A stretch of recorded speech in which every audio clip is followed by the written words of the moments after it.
Hi, I am Martijn, your guide in Murcia. After watching this travel guide, you know a lot more about this city to get the most out of your trip. From the old city center with this cathedral, to the best museums, and this castle. I don't like to ask, but please like, subscribe or leave a comment. That's the way to grow on YouTube and to make new videos for you in the future. Murcia is located in the southeast part and counts over 440,000 inhabitants. And that makes it the 7th largest city of Spain. Murcia does have its own airport, but it's small with only a few flights a day. So the most easy way to travel to the city is by plane to Alicante. From there you can take a taxi, and that's expensive, 70 to 90 euros for a 1-hour journey. There's also a non-stop bus service for around 6 euros. Or you can take the train from the city center of Alicante. The journey takes less than 1 hour and 30 minutes, and it will set you back around 10 euros. In a moment you know more about this beautiful cathedral, but first the old city center of Murcia. It's full with huge plazas, squares and Baroque-style buildings. And good to know it's almost car-free, so a perfect place to stroll around and explore. And maybe you get lost in the labyrinth of narrow streets. It's not a problem, because the streets give this part of town so much charm and character. One of the most beautiful squares is over here, Plaza del Cardenal Belluga. You will find the town hall here, a real modern building, the rose-colored Palacio Episcopal dating back to 1754, and there is a small chapel inside which you can visit.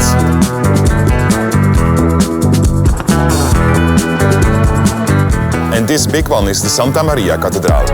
And it stands on the site of what was originally a mosque. The construction began in the 14th century and was completed around 1465. The outside is considered as a masterpiece of the Spanish Baroque style, while the inside is mainly in Gothic style. You can visit the cathedral free of charge, and my advice is to visit also the bell tower. When it's open, during my visit it was closed. On top you have a beautiful view over the city, and for your next pop quiz, there are 20 bells in the tower, 5 on each side, and the biggest one weighs over 6,000 kilograms.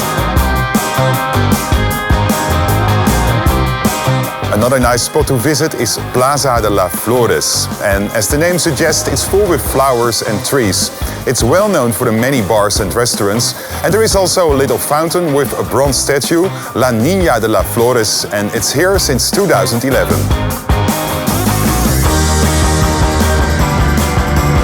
A spot you can't miss is the Real Casino, and it isn't, as the name suggests, a casino where you can gamble, it's a private club. It started in 1847 in this beautiful building. Inside you find a mixture of different styles from the second half of the 19th century and the early 20th century. And even though it's a private club, you can visit it, the ground floor, for 5 euros. In a moment you know some of the best museums which you can visit free of charge. But first, the main marketplace, Mercado de Abastos de Verónicas. Local people buy their fruit, meat and fish over here. And you can also eat something, for example outside in the sun. Isn't it lovely? And you can visit the marketplace from Monday till Saturday from 8 in the morning to 3 in the afternoon.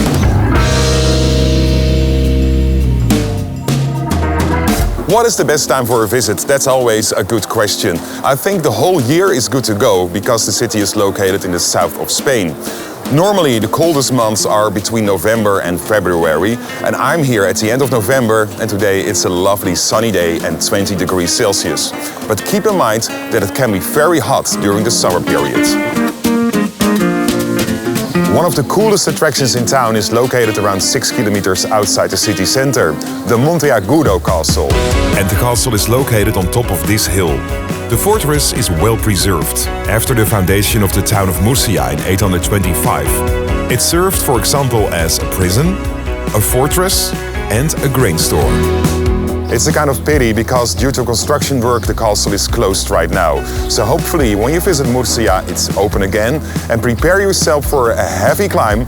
Bring some extra water with you. You will find a lot of nice outdoor spaces and parks in the city. For example, the Florida Blanca garden. It's just on the other side of the river from the old city center. It was built in the 19th century in a very romantic style.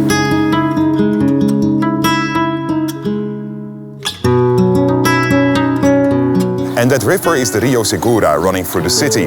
It's a perfect place for a walk because there are walking paths on the sides. You can also run over here or rent a boat and go on the water by yourself. Good luck. And to cross the river there are many bridges and they are perfect to make pictures.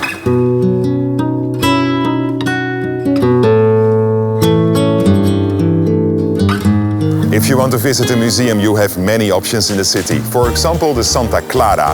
It's located in an old royal palace and you can visit it completely free of charge. In the museum you will find artistic, archaeological and architectural remains from Moorish and Christian times.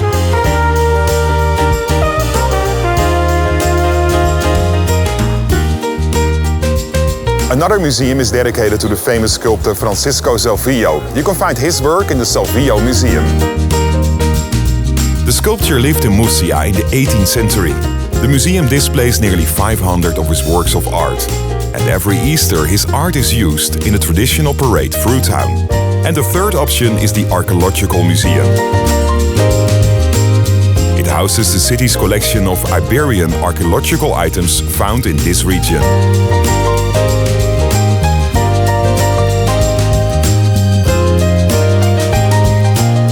One thing which is good to know is that there are no beaches in the city. They are around 45 kilometers away from the city center of Murcia. You can go, for example, to the nearby beach cities, for example Cartagena. It's a 45 minutes journey by train. Or to Alicante, and if you want to know more about Alicante, just click on the link on your screen.